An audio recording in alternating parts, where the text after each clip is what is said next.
Elohim, notre Père. Mon âme célèbre ta gloire, ô Dieu d'éternité. Mon âme magnifie ton Seigneur dans le chemin, toi la vie et la vérité. Jésus-Christ, le pain de vie, toi qui es descendu, Seigneur Dieu, et qui est venu éclairer là où il y avait les ténèbres. Viens manifester-toi ce matin, Elohim, à travers ta parole. Souviens-toi de ton peuple. Agis, Seigneur notre Dieu. Manifeste-toi, ô Dieu éternel.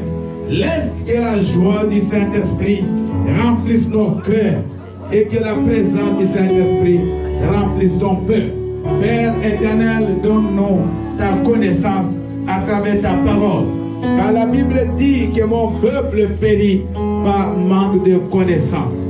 Que ta connaissance nous soit donnée avec abondance. Seigneur éternel, je sais que ce message pourra sembler difficile pour la plupart de tes enfants.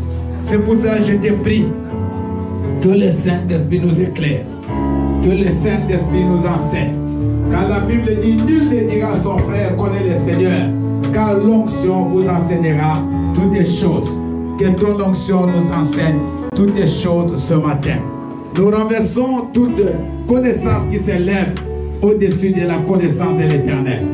Nous renversons toute voie de séduction. Nous renversons toute manipulation des pensées. Tout ce qui n'est pas de toi maintenant, nous le taillons en pièces. Au nom puissant de Jésus-Christ, Père, nous proclamons la Seigneurie de Jésus-Christ en ces lieux. C'est pour cela que nous t'acclamons et nous poussons des cris de joie. Nous acclamons très fort. Acclame le roi des rois. Acclame le Seigneur des seigneurs. Acclame celui qui est mort et qui est ressuscité. Bien-aimé le troisième jour et qui est assis maintenant à la droite de son Père sur les trônes célestes. À lui seul la gloire au siècle des siècles. Dans le nom puissant et précieux de Jésus, qui est notre Seigneur et notre Sauveur. Tous nous disons Amen. Alléluia. Il est vivant. Et que nous pouvons pousser des cris de joie.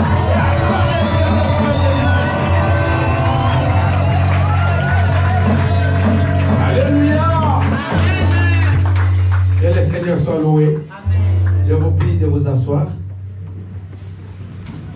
Est-ce que tu peux dire bonjour à ton frère ou bonjour à ta soeur qui est à côté, s'il te plaît?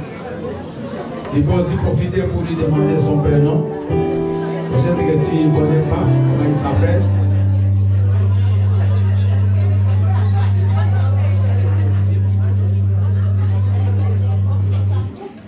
Gloire au Seigneur. David disait, je suis dans la joie lorsqu'on me dit, allons dans la maison de l'Éternel. Alléluia. Et c'est une joie pour nous de venir contempler sa gloire. Sois vraiment dans la joie ce matin parce que Dieu a une parole pour toi. Amen. Mais avant, ce message que je vais vous donner, bien aimé, va demander beaucoup d'attention. J'ai beaucoup prié la nuit pour que vous compreniez ce que je vais prêcher. Amen. Parce que je vous dis déjà, ce n'est pas facile. Alléluia. Amen. Parce qu'on va prendre un peu de droit, un peu de théologie, un peu d'eschatologie. On va aller dans beaucoup de points, mais vous allez comprendre ce message. Amen. Mais soyez prudents, soyez vraiment attentifs. Je vous dis d'avance, ce n'est pas facile. Mais vous allez comprendre. Dieu va nous faire grâce que nous puissions donner ce que nous pouvons donner et que vous puissiez comprendre. Amen. Le thème de notre message, c'est un message que j'ai déjà prêché d'une autre manière, mais je vais vraiment revenir parce que c'est tellement important, c'est la base chrétienne. Donc, si ces choses, tu les rates, tu ne connais pas, c'est inutile même que tu t'appelles chrétien ou que tu continues à prier parce que tu vas perdre du temps dans l'église. C'est la base, c'est la fondation même de la vie chrétienne. Amen. Amen. Le thème de mon message, Papa Dominique, que s'est-il passé entre la croix et les trônes célestes? Dis Amen. Amen. Que s'est-il passé entre la croix et les trônes? Donc il y a un espace, regardez. Ici c'est la croix. Les trônes sont au plafond. Les trônes, c'est-à-dire c'est là où se trouve Jésus, là où se trouve Dieu. Amen. Maintenant, qu'est-ce qui s'est-il passé entre la croix et le trône? Parce que Jésus, quand on l'arrête, on va l'amener jusqu'à Golgotha. Et à Golgotha, on va le crucifier. Il a détruit en le clouant à la croix. Il a dépouillé les dominations et les autorités. Et il les a livrées publiquement en spectacle, en triomphant d'elles par la croix, parole du Seigneur. Acclamons la parole du Seigneur. Alléluia. Jusque-là, c'est vraiment fou. On va aller à Colossiens 3. Colossiens 3, 1 à 4. Alléluia. Amen. Je lis la parole de Dieu dans le livre de Colossiens, chapitre 3, versets 1 à 4, au nom de Jésus. Amen. Si donc vous êtes ressuscités avec Christ, cherchez les choses d'en haut, où Christ est assis à la droite de Dieu. Attachez-vous aux choses d'en haut et non à celles qui sont sur la terre. Car vous êtes morts et votre vie est cachée avec Christ en Dieu. Verset 4.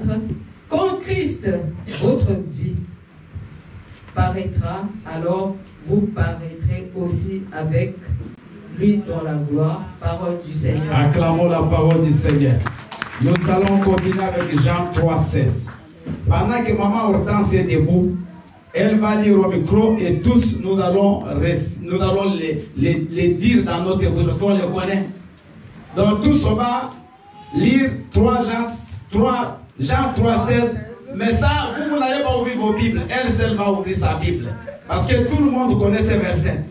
À 3. 1, 2, 3, c'est parti. Car Dieu a tant aimé le monde, il a donné son Fils unique, afin que quiconque croit en lui ne périsse point, mais qu'il ait la vie éternelle. Parole du Seigneur. Il y a maman Nani, toi tu le sais en portugais. Vas-y. On entend. Attends. Elle parle en portugais. Parce qu'il y a des gens qui parlent qui peut-être qui n'ont pas bien compris en français. Vas-y. Deus amou o mundo de tal maneira, deu seu Filho único para todo que aquele nele crê não pareça, mas tenha vida eterna. Amen. Acclamons le Seigneur. Elle le connaît.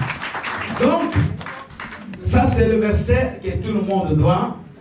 Dieu a tant aimé le monde qu'il a donné son Fils unique afin que quiconque croit ne périsse point, mais qu'il ait la vie éternelle. Dites Amen. Bien-aimés, nous sommes aujourd'hui en train de bénéficier des choses que nous ne pouvions même pas prétendre, que nous ne pouvions même pas mériter. Aujourd'hui, toi et moi, nous sommes appelés fils de Dieu. Nous sommes appelés filles de Dieu. Mais ce n'est pas parce que tu as fait quelque chose de spécial. Mais c'est Dieu lui-même qui l'a fait à ta place. Parce qu'il savait qu'avec toi, par ta force humaine, c'est impossible. Parce que l'homme, par sa nature, était condamné. L'homme, venu d'Adam et d'Ève, était déjà condamné à la perpétuité.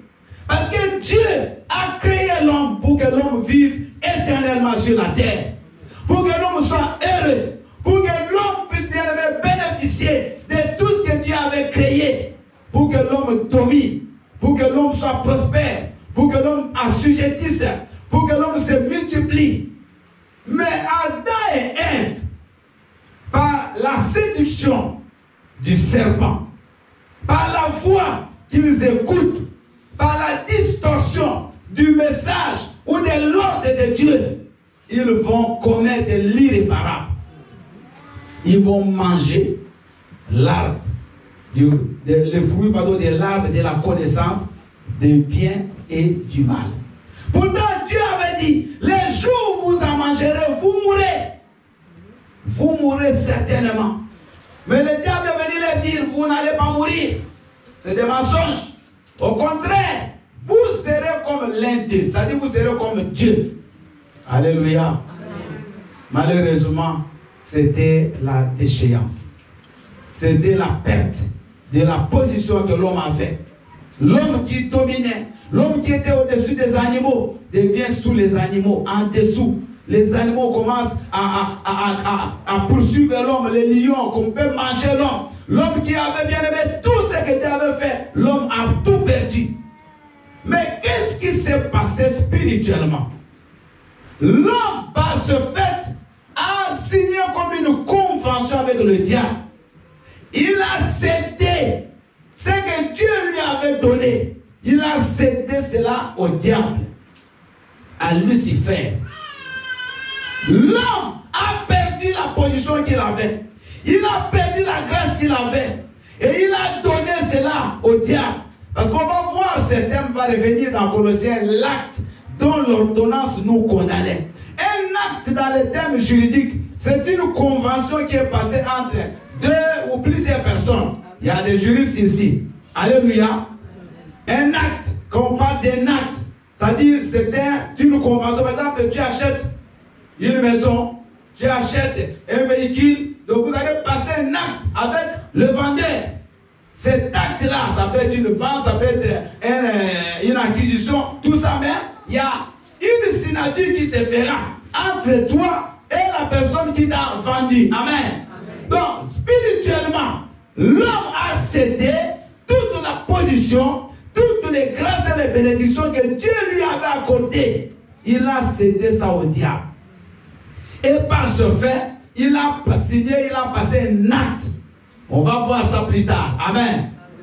Il a passé un acte avec le diable. Il a cédé tout ce que Dieu lui avait donné. Maintenant, l'homme va continuer à vivre, bien aimé, des problèmes toute sa vie. Le Seigneur, par sa miséricorde, va essayer à mettre le but de récupérer l'homme. Mais ça ne marchait pas. Déjà, dès le départ, à part Adam, quand Dieu le chasse du jardin d'Éden, ils vont avoir deux fils, Caïn et Abel. Et vous allez voir comment le diable continue à agir. Caïn va tuer Abel. Dieu va encore donner à Adam et Ève un fils Seth. Et c'est de Seth que va venir Noch. Et jusqu'à ce que nous allons arriver pendant Noé. Noé, Dieu va l'envoyer tellement de mal. L'homme est toujours attiré vers le mal. Même aujourd'hui, le mal continue à avancer. Mais Dieu avait toujours envie de sauver l'homme. Il va envoyer Noé. La Bible dit que c'était le prédicateur de la justice. Noé va prêcher, tout le monde va refuser d'écouter son message. Dieu va envoyer la pluie, les déluges. Il va commencer à tuer les gens de Babel. Et Dieu va disperser le peuple à travers le monde. Il va disperser les langues. Et les gens vont s'enfoncer toujours dans le mal. Mais dans la famille des saints, c'est là où va venir Abraham. Alléluia. Amen. Abraham va venir bien aimé malgré ça. Abraham aussi va commettre des erreurs. Et son peuple va se retrouver en Égypte pour 4 siècles d'esclavagisme. Mais malgré ça, ils vont sortir. Ils ne vont toujours pas obéir à Dieu. Malgré tous les miracles que Moïse va faire. Mais le peuple était dur. Le peuple était rebelle. Il était désobéissant. Et ils sont sortis malgré ça avec beaucoup qui sont morts dans le désert. Mais la partie, le peuple qui est resté là, ils ont traversé le fleuve Jourdain et ils sont à Canaan. Mais à Canaan, bien aimé, c'était toujours rébellion sur rébellion. Dieu envoie les juges, personne ne le croit. Après, c'est des prophètes, pécheresses. Parce que l'homme, la Bible dit dans le livre de Romains 8, Romains 7, que c'est impossible à l'homme d'obéir à la loi divine. C'est impossible. Vous remarquez même les parents, même vos petits-enfants, vous ne comprenez pas comment ils apprennent ces choses. L'enfant qui n'est pas encore parti à l'école, mais il pose des actes. Vous ne comprenez pas, mais où est-ce qu'il apprend? L'homme naît avec le péché. Dites Amen. Amen. L'homme naît avec, bien aimé, le mal en lui. Le mal, certainement, on les apprend pas. Mais on naît avec ça. Vous allez voir même les gens qui prient. Mais ils sont tous dans le mal. Alléluia. Amen. Les gens qui prient.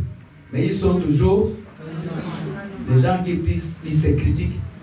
Les gens qui prient ne s'aiment pas. Les gens qui prient, ils font des choses, mais il y a certains qui font la publicité, qui font beaucoup de péchés, mais ils prient. Donc, si les païens même, bien aussi même les gens qui prient, commettent les péchés et les païens. Donc le mal est là. Le mal est là. Et Dieu a envoyé les prophètes, on a tué les prophètes.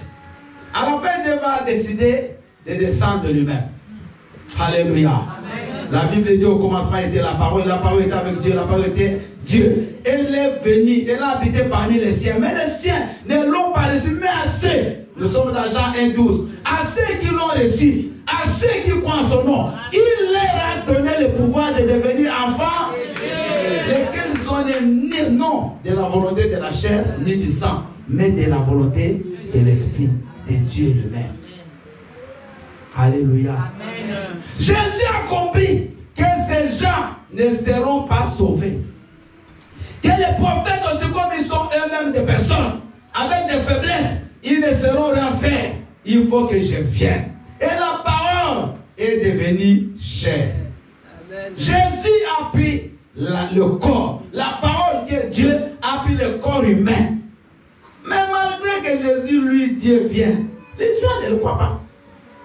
Jusqu'à même à les traîner comme un malfaiteur. Jusqu'à l'amener à la croix. On va même exiger qu'on libère Barabbas, le malfaiteur, le brigand, mais qu'on tue un innocent. Voyez le jugement de l'homme. L'homme appuie toujours les mal. Mais les biens, on essaie de l'étouffer. Quand quelqu'un fait du bien, c'est rare qu'on l'élève. C'est rare qu'on l'acclame. Mais les gens qui font du mal sont toujours avec des gens derrière. Le monde est compliqué. Et c'est ça qui s'est passé. On a pris Jésus, on a amené à la croix, on a dit tuez-les, crucifiez-les, malgré que ces mêmes gens mangeaient du pain de Jésus. Malgré que les mêmes gens mangeaient les poissons que Jésus multipliait. Mais non, non, non, il faut qu'il meure. Mais il fallait qu'il meure. Dites Amen. Amen. Alléluia. Amen. Alors on va l'amener à la croix. On va le pendre, on va le crucifier comme un simple homme. Comme bien aimé quelqu'un qui est maudit. Mais tout ça c'était significatif. Il fallait que ça se passe comme ça. Maintenant quand on amène Jésus, on le met sur le bois, on élève la croix. Jésus est suspendu entre la terre et le ciel. Sur la croix, seul. La Bible dit que quand Jésus-Christ, un moment là, il y a le ténèbre qui va envahir la terre tout entière. Les ténèbres. Jésus va crier, là, Eloi, Eloi, là, ma sabachthani. Mais mon Dieu, pourquoi m'abandonnes-tu? Seul. Mais vous savez pourquoi? Parce qu'à ce moment précis, Jésus-Christ va devenir péché. Pas pécheur, mais péché. C'est-à-dire, tous les péchés de l'humanité vont s'incarner en lui. Il représente le péché de toi et le mot péché à moi. À cet instant-là. Or, la Bible dit que Dieu est saint. Dieu avec le péché ne collabore pas. Dieu aime les pécheurs, mais il haït le péché. Alors Dieu va tourner le dos à Jésus. C'est ça les ténèbres. Il n'y avait plus la présence de Dieu avec Jésus-Christ en ce moment-là. Les ténèbres sur toute la terre. Jésus est seul. Mais il fallait qu'il le soit seul. Pour que toi, aujourd'hui, tu sois appelé fils de Dieu. Amen. Pour que tu sois appelé fille de Dieu. Il fallait que lui passe à ce moment-là d'agonie, à ce moment d'angoisse, seul à la croix, suspendu entre la terre et le ciel. Mais que s'est-il passé? Alléluia. Amen. Entre le ciel et la croix, entre le trône et la croix, que se passait-il? C'est là, bien aimé, nous allons dans Colossiens. Voyez l'apôtre Paul, c'était un sujet, un juif, mais qui était sujet romain. C'était un citoyen romain et qui était versé dans la culture grecque. Parce qu'à l'époque, la langue officielle, c'était la langue grecque. Alléluia. Donc, quand l'apôtre Paul explique ces choses, il prend les images des choses qui se passaient à l'époque. Parce que c'est la métaphore, c'est-à-dire quoi? Avec des images, peut-être avec un style de langage, un peu, avec des choses qu'on peut voir, il pouvait faire comprendre ce message aux gens. Que s'il venait avec un langage tellement intellectuel, les gens n'allaient pas comprendre. Donc ici, il explique des réalités qui se sont passées ces jours-là. Quand Jésus était à la croix, mais les gens ne voyaient pas peut-être, à part les signes, quand ils ont vu les tombeaux s'ouvrir, les morts se ressusciter, entrer dans la ville, le rideau du temple qui est déchiré. Mais il y avait plus que ça, acclame le Seigneur. Il y avait plus que ça qui s'est passé à l'instant précis. Première chose, il nous a ressuscité en lui et avec lui. La première chose, pendant que les gens étaient en train d'assister à ce qui se passait, ils ne voyaient pas le spirituel, ils voyaient le physique. Mais spirituellement, qu'est-ce que Jésus a fait pour toi? Premièrement, il t'a ressuscité en lui. Il m'a ressuscité en lui. Il m'a ressuscité en lui. Non, vous n'avez pas bien parlé. Il m'a ressuscité en Ça, ce n'est pas la voix d'un vainqueur. Il m'a ressuscité en lui. Je n'entends toujours rien, moi. Il m'a ressuscité en lui. Vous avez mangé quoi ce matin? Alléluia. Amen. Il m'a ressuscité en lui. Amen. Écoutez, Jésus-Christ, quand il ressuscitait d'entre les morts, parce que César, Pilate, les Caïphes, les Annes, tous ces gens-là, ils croyaient que c'est fini pour Jésus. Mais le premier jour, sur la terre, Jésus est parti faire un travail. Jésus n'était pas parti se reposer. La Bible dit qu'il est parti prêcher. Les gens qui étaient morts dans le manque de connaissances à l'époque, tous ceux qui sont morts avant Jésus, parce que le salut n'est que par lui. Donc il fallait qu'eux aussi, ils aient l'occasion d'écouter la parole du salut. La Bible dit que Jésus est parti jusque dans le séjour des morts. Il est parti prêcher ces gens-là, là-bas sur la terre. Tu ne pourras pas dire aujourd'hui non, mais lui était mort avant. Même eux, ils ont écouté la parole. 2 jours là-bas. Le 3e jour, la Bible dit, la terre ne pouvait pas le supporter. Lui qui a créé la terre, il ne pouvait pas être enseveli par la terre. Alors 3 jours après, Jésus est sorti du tombeau.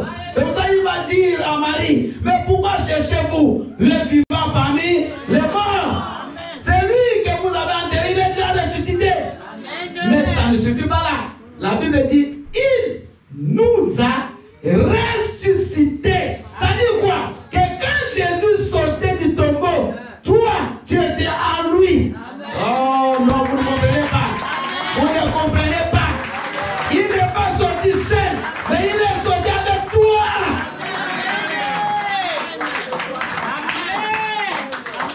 Jésus nous a avec lui. C'est-à-dire que nous étions à lui sauter, pas seul, mais il sautait avec moi, avec maman aimée, avec mon épouse, avec toi aussi. Il sautait avec toi.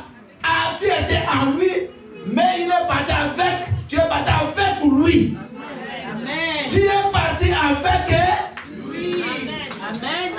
Tu n'es pas dans le tombeau, maman. Tu n'es pas là. Tu n'es pas dans. Même les jours où tu vas partir, ton corps sera là, Dieu ne sera pas là. Là, ce sera le corps. Moi, si un jour je meurs dans l'avion, je meurs partout, je ne suis pas là. Moi, je ne serai pas là. Mon corps ira là où il ira. Mais moi, je suis déjà avec Christ. Moi, je suis déjà ressuscité. C'est pour ça la Bible dit que les chrétiens ne meurent pas. Les chrétiens ne meurent pas. Nous sommes déjà passés de la mort à la vie. Vous voyez les gens qui pleurent, qui ont peur de la mort, c'est les gens qui n'ont pas l'assurance du salut. Quand vous voyez quelqu'un qui a peur de mourir, il n'a pas l'assurance. Nous sommes ressuscités. Maman, ça c'est une grâce. Ça c'est quelque chose que ton père ne pouvait pas faire, que ta mère ne pouvait pas faire.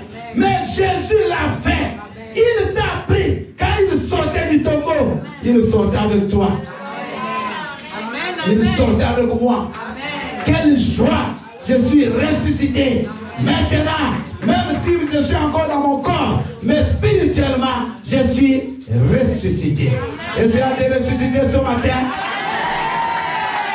Essayez de ressusciter ce matin. Et que vous pouvez pousser des cris de joie. Alléluia! Nous sommes ressuscités avec lui. Gloire au Seigneur. La Bible dit, et deux, il nous a fait grâce pour toutes nos offenses. Ah là, je crois que je vais aider certaines personnes. Il nous a fait grâce. La grâce, c'est quoi? Quand on parle de grâce, c'est quoi? C'est une faveur imméritée. Ça dit que ça ne dépendait pas de toi. Tu n'as rien fait. Je n'ai rien fait, mais mon nom est écrit là-haut, là-bas. Mon nom est écrit là-haut, là-bas. Je n'ai rien fait, mais mon nom est écrit là-haut, là-bas. Mon nom est écrit là-haut, là-bas. J'entends seulement la voix de maman Christine. Je n'ai rien fait, mais mon nom est écrit. C'est ça les chansons. Ça dit, nous a fait grâce. Mais écoutez, pour toutes nos offenses.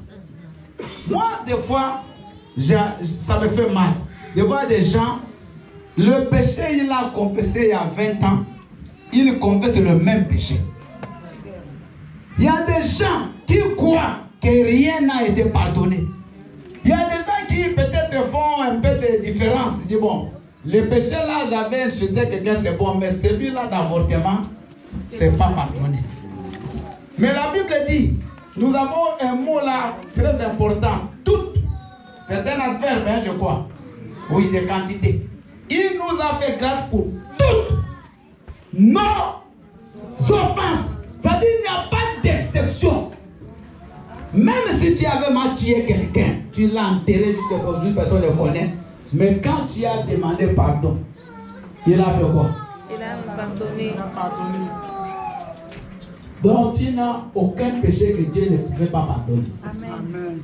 Enlever la culpabilité. Parce que c'est ça le point du chrétien, il est dans la culpabilité. C'est pas toi, c'est lui qui a enlevé. Il a fait grâce. C'est-à-dire que tu ne méritais pas, mais lui il t'a fait grâce. Tu n'as pas mérité, mais lui-même a décidé d'effacer tes péchés. Maintenant tu te présentes saint. C'est pour ça, bien aimé, moi, tu m'appelles saint, j'ai dit oui. Ce n'est pas les saints seulement ceux qui sont morts. Moi, je ne suis pas saint parce que j'ai donné de la nourriture aux prisonniers. Je ne suis pas saint parce que j'ai cofondé un orphelinat. Mais je suis saint parce que Jésus a enlevé tous mes péchés. Encore le Seigneur. Ce n'est pas par les œuvres, mais c'est par la grâce. Alléluia. Bien aimé, ce n'est pas par les œuvres que tu es sauvé, mais tu es sauvé par la foi au moyen de la grâce. Tu es sauvé par la foi au moyen de la grâce. Ce n'est pas par les œuvres. Parce que si c'est par les œuvres, on ne serait pas sauvé. Ce n'est pas parce que tu donnes 1000 € que tu es sauvé. Non, mais c'est la grâce. Et cette grâce, par la mort de Jésus à la croix, il te l'a accordée. Pour qu'aujourd'hui tu te présentes sans péché. Cela ne signifie pas que tu ne pêches pas. Mais Dieu te trouve dans un statut de quelqu'un qui n'a pas de péché. C'est ça que ça signifie, spirituellement. Parce que si on dit qu'on ne pêche pas, c'est faux. Mais le statut que Jésus-Christ se trouve par sa mort, c'est un statut de saint. Donc vous voyez l'apôtre Paul. Quand il saluait les gens, il disait saluez les saints de Thessalonique, saluez les saints de Galates, saluez les saints de Philippe. Mais ce n'était pas que des saints, des gens qui ne font pas de péché. Mais c'est le statut. Amen. Aujourd'hui, écoutez, je vous donne un exemple simple. Quelqu'un qui naît dans la maison, qui naît d'un roi, on l'appelle qui? Si ton père est roi, on va t'appeler qui? Mais tu peux aussi être un prince trisomique. Parce qu'il n'y a pas de prince qui est né avec des maladies génétiques. trisomique. Mais il n'est pas prince. Ce n'est pas la maladie là qui enlève les statuts. Non. Est-ce que vous m'avez compris? Oui. Quand vous allez en classe, il y a des enfants qui sont en CP, mais qui ne comprennent rien. Mais quand on appelle tous les enfants de CP, ils ne viendront pas. Mais il y a un niveau des enfants de grandes sections. Amen. Mais comme il est en CP, il a le statut d'un enfant de... C'est pas son problème, même s'il ne connaît pas écrit. Mais quand on dit CP, venez, il viendra. Alléluia. Donc tu n'es pas saint parce que tu ne pêches pas, mais tu es saint parce que Jésus t'a déclaré saint. Non, vous n'avez pas compris. Alléluia. Il a effacé, nous a fait grâce pour toutes nos offenses. Même l'enfant là qui crie dans les toilettes, mais il t'a déjà fait, toi oublie.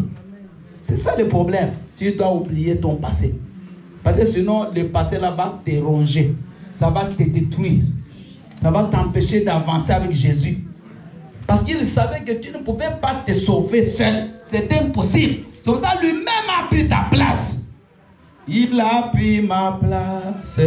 Il a pris ta place. Il a pris ta place. Il est devenu péché. Pour que toi tu sois justice de Dieu. Je vous ai déjà dit que ce n'est pas un message facile. Mais si tu comprends ce message, tu es libre. Amen. Je vous dis, tu es sauvé. Amen. Tu es libre, maman. Donc, Jésus-Christ nous a fait grâce pour pas seulement 2 péchés, pas seulement 5 péchés, mais pour toutes nos péchés. Donc, toi ne viens pas me condamner aujourd'hui. Ne viens pas me dire, toi, d'ailleurs, tu es un soulard comme toi. Un escroc comme toi, oui. J'étais escroc, mais Jésus ne m'appelle plus escroc. À cause de son sacrifice. Toi là, tu penses que tu peux prêcher? Oui, je peux prêcher à cause de Jésus. Parce que sans Jésus, même moi, je ne peux pas prêcher. Même maman ne peut pas modérer. Même les musiciens ne peuvent pas chanter pour Dieu. Personne ici même ne peut venir à l'église. Mais si nous sommes là, c'est à cause de Jésus. Toi, il a effacé l'acte dont l'ordonnance nous condamnait et a détruit cet acte en le clouant à la croix. Acclame très très fort Jésus-Christ. Alléluia. Alléluia. Aucun acte ne te condamne aujourd'hui. Je vous ai dit dès le départ que l'acte c'était une convention. C'est quelque chose, un contrat. C'est un pacte que 2 ou 3 ou beaucoup de personnes signent à cause d'une vente, à cause d'un échange, à cause de quelque chose qui se passe. Alléluia. Maintenant, qu'est-ce qui s'est passé comme je vous ai expliqué? Adam et Ève, ils ont fait une convention avec le diable. Ils ont légué ce que Dieu leur avait donné. Ils ont donné au diable. Et ils ont pris la malédiction de Satan. Amen. Parce que Dieu dit malheur à la terre, malheur aux eaux, parce que le diable est descendu. Il l'a jeté sur la terre en le maudissant. Et maintenant, quand Ève et Adam vont manger le fruit, ils vont maintenant récupérer la malédiction qui ne leur appartenait pas, qui appartenait au diable. Et ils vont donner au diable le pouvoir que Dieu leur avait donné. Vous comprenez? Et c'est là, cet acte-là, juridiquement, ça signifie qu'ils ont signé un contrat avec le diable. Que nous te léguons, nous te cédons notre pouvoir et nous prenons les tiens et il y a un document. Ça, c'est ce qui se fait juridiquement. Amen. Amen. Maintenant, l'apôtre Paul, comme c'était un Romain, et comme il connaissait bien la loi à l'époque, il est en train d'expliquer cette chose par rapport à ce qui se faisait chez les Romains. Alléluia. Il y a un mot pour ceux qui écrivent. Le mot acte en grec signifie cheirographon, qui signifie écrit à la main. Donc, quand 2 personnes faisaient un contrat, je vais t'expliquer d'abord de façon juridique rapidement. Quand 2 personnes faisaient un contrat, on écrivait, et par exemple, il y avait une dette. Tu dois payer une dette à quelqu'un, tu veux une décharge. La décharge, bon, je reconnais j'ai sous-signé, M. Kalala reconnaît avoir pris la dette de Madame qui je prends ici, par hasard. Madame Zaï. Bon, Madame Peggy. Comme elle a fait ça. Je prends ton nom. Madame reconnaît avoir pris la dette de Madame Peggy de 1000 €. Amen. Et je vais rendre ça dans 1 mois. Si je ne rends pas, je paye avec un intérêt de 500 €. On signe, n'est-ce pas? Moi je signe, elle aussi, elle fait quoi? Elle signe. On garde cela. Les jours où moi je vais payer la dette, on va faire quoi? À l'époque, on mettait une croix. On barrait, parce que c'était sur des papyrus. C'était des papiers qui gardaient longtemps les écrits. Amen. Qui pouvaient résister aux températures, à l'humidité, tout ça. Et quand moi je paye ma dette, elle vient avec les documents qu'elle a amenés. Et on va faire quoi? Pour montrer que je n'ai plus de dettes, on va faire un signe de croix sur le document. Ce signe-là signifie que la dette est annulée. Que je ne peux plus payer la dette 2 fois. Amen. Donc, je suis libre.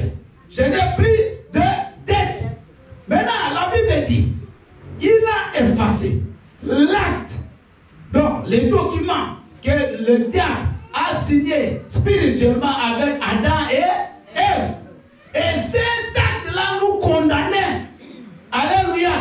Donc nous pouvions tout faire, mais nous étions des esclaves du péché. Et c'est vous êtes avec moi ce matin. Donc tu pouvais par tes efforts faire le bien, mais tu te retrouves en train de faire le mal. C'est pour ça que l'apôtre Paul dit, le bien que je veux faire, je ne le fais pas. Mais le mal que je hais, c'est ce que je fais. Misérable que je suis, qui me délivrera de ce corps de péché. L'apôtre Paul à l'aune de sa vie, parce que quand il écrit, il est à Rome, en prison, presque à la fin de sa vie, il veut mourir. Mais il continue à crier que qui va me délivrer de ce corps du péché. Amen. Donc, cet acte-là qui a été passé entre le diable et Adam et Ève, et comme nous venons d'Adam et Ève, qui a lié toute l'humanité. Parce qu'aujourd'hui, si ton père a une dette, il meurt, et que toi tu hérites des biens de ton père, tu hérites aussi sa dette. Vous le savez? C'est comme ça. Tu hérites la dette de ton père. Donc, nous aussi on a hérité cette dette-là. Cette dette-là nous concernait nous aussi. Parce que nous venons d'Adam et de Ève. Mais comme nous ne pouvions pas payer, Jésus est venu avec son corps. Alléluia. Il est venu avec son sang. Il a dit, écoute, toi Satan, comme tu as signé l'acte, moi je viens payer la dette. 1 Pierre 1, 17 à 20. La Bible dit, ce n'est ni par l'or, le diamant, les pierres précieuses que vous avez été rachetés de la vaine manière de vivre que vous avez hérité de vos pères, mais c'est par le sang de Jésus-Christ. Alléluia! C'est-à-dire que toi, qui ne pouvais pas, avec de l'or, avec le diamant, payer cette dette-là, mais Jésus l'a payé par son sang. Donc sur la croix, Jésus payait ta dette. Et par ce fait, il a pris cet acte, il l'a cloué sur la croix. Il a pris ce papier qui te condamnait, il l'a cloué sur la croix. Alléluia. Et par ce fait, ta dette a été annulée. Ta condamnation a été détruite. Dans la Bible dit, il n'y a plus maintenant désormais aucune condamnation pour ceux qui sont en Christ. Toute la condamnation d'Adam, elle n'est plus pour toi. Jésus l'a cloué à la croix. Est-ce que derrière là vous êtes avec moi? Je peux choisir quelqu'un qui l'explique ce que j'ai dit. Soyez attentifs. Alléluia. Donc, l'acte là a été cloué. On a mis un signe de croix. C'est-à-dire que moi et toi, nous n'avons plus de condamnation.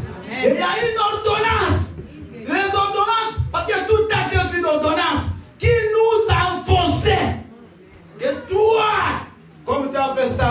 te marieras pas. Toi, tu ne vivras jamais longtemps dans un mariage. Toi, même si tu travailles, tu n'auras pas d'enfant. Toutes ces condamnations, toutes ces ordonnances, Jésus les a clouées. Il m'a aimé. Comment on chante? Mettons-nous des mots, j'aimerais qu'on chante ça. Vous connaissez cette chanson? Il m'a libéré. On va chanter vite parce que je conduis le message. Il m'a libéré. Oh, Jésus m'a libéré. Alléluia. Alléluia. Alléluia.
Pour lui expliquer ces choses.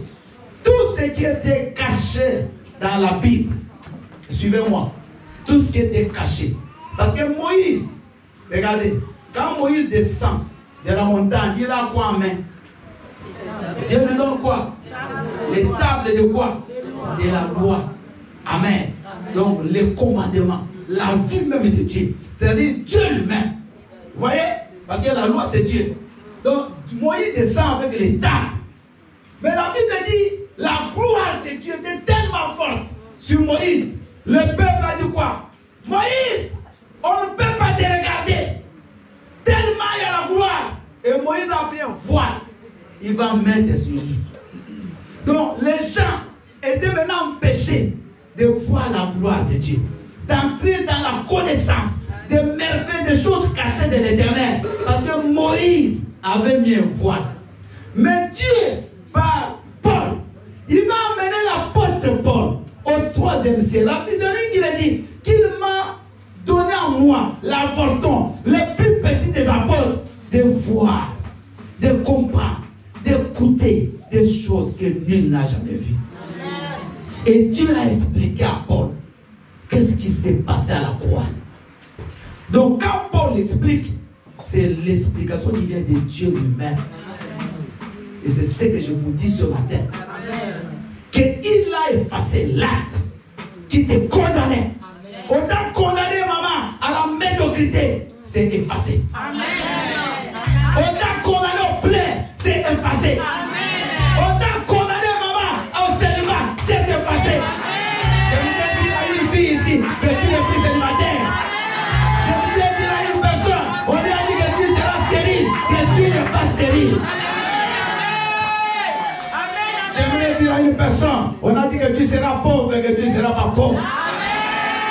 Quand on t'a condamné dans ce pays à ne jamais avoir de titre de séjour, tu l'auras. déjoué tous ces actes. Amen. Il les a laissés là la croix. Amen. Mais écoutez la dernière chose. Alléluia. Tu peux un peu te mettre debout. Mets-toi un peu debout. Alléluia. Il est vivant. Vous restez debout s'il vous plaît. J'aimerais qu'on suive ça debout. Maman, tant je ne vois pas. Merci. Toi, tu peux t'asseoir. Maman, dit toi aussi, tu peux t'asseoir. Mon épouse peut aussi s'asseoir. Merci. Parce que là, je vois. Il a dépouillé. Dites Amen. Il a dépouillé les autorités. Les dominations. Et les a livrées publiquement en spectacle. En triomphant par le quoi? Acclame le Seigneur. Alléluia. Papa Dominique, balance-moi un peu. Regardez cette image. Qu'est-ce que vous voyez là?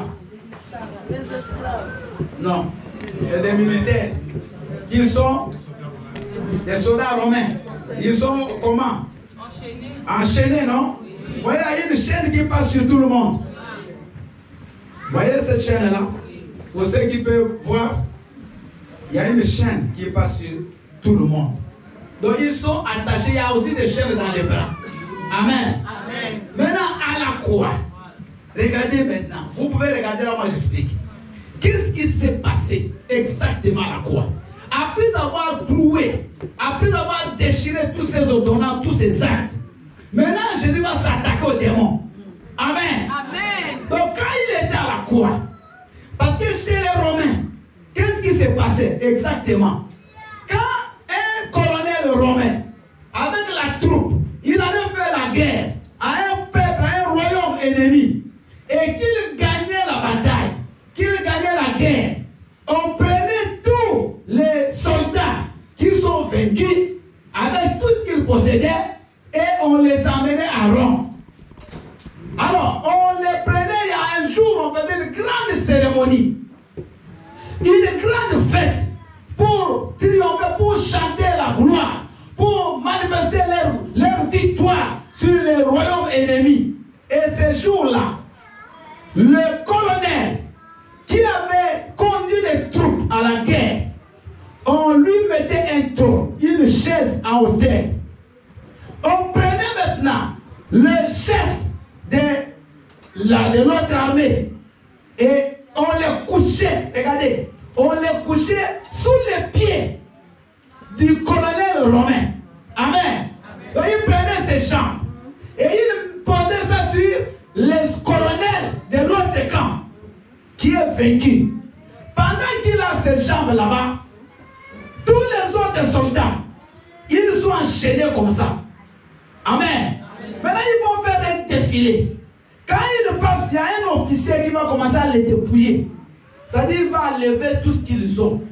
Il va prendre, s'ils ont des richesses, des butins, il enlève ça. Il passe, mais il n'a rien. Vous comprenez? Tous vont passer, vont faire un défilé devant le colonel.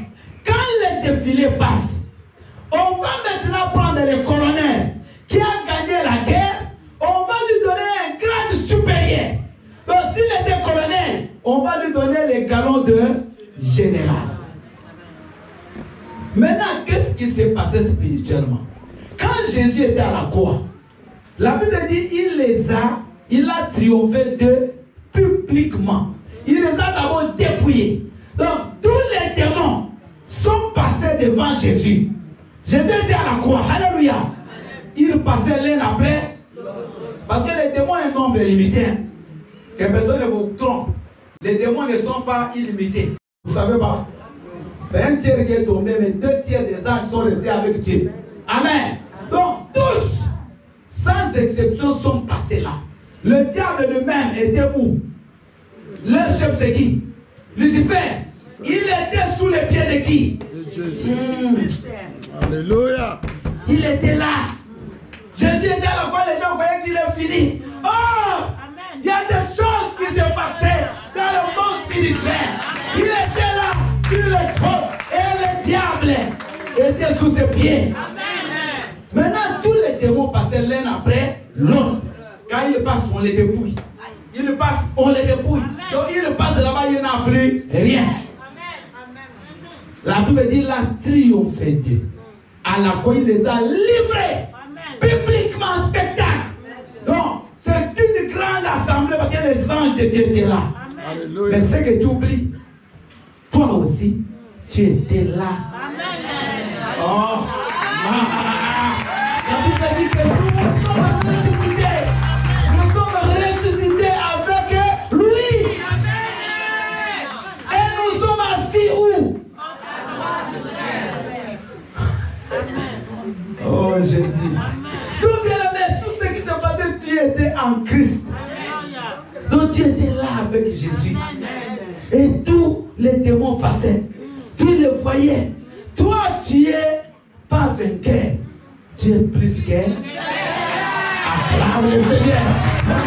Acclame le Seigneur. Et pourtant, la Bible dit, nous sommes plus qu'un vainqueur parce que Dieu nous a aimés. C'est pas toi qui as combattu, c'est lui qui a combattu. Mais quoi, tu étais en lui. Tu as été assis avec lui sur les trônes. Donc la Bible dit, nous ne passerons plus au jugement. Nous allons par contre juger. Et vous le savez? Vous ne savez pas? Dans 1 Corinthiens 15, la Bible dit que nous jugerons. Nous allons juger parce que nous sommes déjà en Christ. Nous sommes assis avec lui. C'est-à-dire quoi? Que les démons ne sont pas morts. On n'a pas dit qu'ils sont morts. Ils sont là. Mais ils sont dépouillés. Mais même si le diable va toujours chercher à venir te grimacer, mais toi tu as déjà vaincu. C'est-à-dire que nous ne combattons pas dans l'échec. Nous combattons, nous savons déjà que je vais gagner, c'est déjà gagné. Alléluia. Moi, il m'arrive, comme des fois j'aime regarder les matchs de football. Quand je suis à l'église, il y a un match de l'équipe de France qui commence à 20h, c'est que je ne vais pas regarder les débuts. J'enregistre déjà avant. Quand vous êtes dans vos box, vous pouvez préenregistrer déjà. J'enregistre. Mais des fois, quand je suis dans ma radio, il y a RMC qui me donne les scores. Mais même si je regarde, il y a des choses qui vont changer. Non. Si on dit que c'est 1-0, ce sera toujours 1-0. Même si je regarde, mais je connais les scores. Ça dit que le diable, tu sais que tu l'as vaincu. Mais tu dois toujours les taper. Amen. Quand il va lever la tête, rentre. Tu vas aller où tu es là-bas. Ta place est là. Parce que lui ne va pas lâcher. Mais toi aussi tu sais qu'il ne te fera rien. Tu n'as pas à fuir le diable. Comme papa Fabien l'a dit, ça va m'enfuir de la chambre. Parce qu'il a vu un pigeon. Moi, les pigeons venaient. Je ne veux même pas fuir. Aucun jour, je fais un pigeon. Même pas de cancrela venaient de piétiner. Amen. Parce que moi, je vous ai déjà que tu entres dans un pigeon, que tu entres dans un cancrela, je ne sais pas dans quoi, tu es vaincu. Un grand homme de Dieu, je suis arrivé à la fin. On va exploiter ça pendant la semaine. Un grand homme de Dieu, Idaosa. Il était le père dérivé du Nigeria. Je l'ai connu moi-même personnellement en 87 à Kinshasa. Bien aimé. Il donne un témoignage qu'un jour, il est parti dans une ville pour faire une campagne. Et pendant qu'il dormait, il avait ouvert tout son corps, il avait mis les draps, comme il y avait la clim. Il sent comme il y a des gens qui dansent dans sa chambre. Il sent, il ouvre les yeux, mais dans le drap. Mais il sent qu'il y a des gens qui font des danses. Mais c'est pas ça. Il enlève les draps. Il voit des gens comme ça, noirs. Des démons, mais physiques. En train de danser, de les grimacer, nombreux. Il dit, je croyais que si c'était quoi, c'est les démons, il prend les draps, il continue à dormir. Nous, ça nous a choqués. Alléluia. Il a dormi. Il a dit, il sait que parce qu'ils savent qu'ils ne peuvent rien lui faire. Ils nous connaissent que lui, il est déjà ressuscité avec Christ. Bien aimé, il a fait les campagnes à Kinshasa. Moi, j'ai fait les protocoles, je l'ai vu comme ça. Il dit, n'a même pas le temps de passer devant les ténèbres. Bien aimé, le malade déjà était là les coqs, les poules. Ils... Bien aimé, les miracles se produisent. Il dit, n'a pas le temps, les démons le connaissent. Toi, les démons te connaissent. Tu es déjà au-dessus. Tu as déjà, toi, tu es sur le trône. Eux, ils sont sous tes pieds. La Bible dit, Dieu a fait des ténèbres son marche-pied. Il est ton marche-pied. Il a publié publiquement, dépouillé. Il a dépouillé. C'est nous qui leur donnons le pouvoir. Alléluia. C'est quand même. Moi, aucun démon ne peut rien me faire, mais je les taperai jusqu'à ce que je vais quitter cette terre. Tous les jours, je les frappe. Vous voyez les lions en plastique?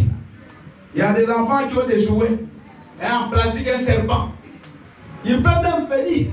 Mais à la fin, c'est un serpent en caoutchouc. Alléluia. Il ne va rien faire. C'est ça les démons. Ils vont toujours venir. Ils peuvent aussi te faire du mal. Mais sache que c'est toi qui as les derniers mots. Dis Amen. C'est toi qui as les derniers mots. Parce que lui, il va s'agiter. Mais il sait qu'il a déjà perdu. Et pour le diable, aucun pardon. Dieu ne va plus le pardonner. Mais toi, tu as été pardonné. Bien, pour toutes ces choses, que ces messages, papa, donc, comment vous allez le mettre? Quand on met tous ces messages en ligne, j'aimerais que même quand tu seras seul, même aujourd'hui, pendant la semaine, va sur YouTube de l'église, écoute ces messages. Écoute ça calmement. Prends un moment de calme. Tu vas comprendre que c'est des réalités spirituelles. Et si tu connais ces choses, tu es un homme heureux. Tu auras la joie d'être chrétien. Amen. Alléluia. Amen. Parce que beaucoup de chrétiens vivent comme des malheureux, comme des gens qui n'ont plus Dieu, comme des orphelins. Non. Toi, tu es béni. Amen. Il a effacé tes péchés. Amen. Il t'a amené au ciel. Amen. Il t'a fait asseoir sur le trône. Amen. Alléluia. Amen. Et le ciel est déjà pour toi. Tu es déjà sauvé. Le ciel, bien aimé, toi, tu ne cherches plus le ciel parce que tu l'as déjà. Amen. Que le Seigneur vous bénisse. Amen. Nous allons 2 minutes prier. Vous allez prier après moi. Vous allez dire ceci. Est-ce qu'on peut se mettre debout, s'il vous plaît?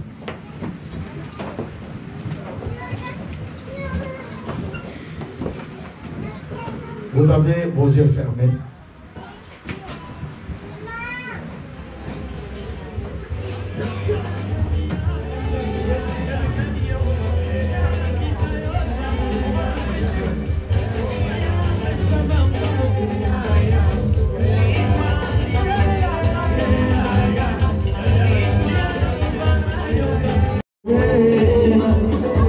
Il m'a libéré, oh, Jésus m'a libéré.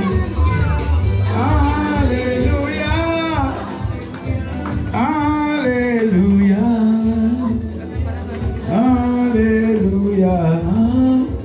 Alléluia, Alléluia. Vous allez répéter après moi, Seigneur Jésus-Christ, pour tout.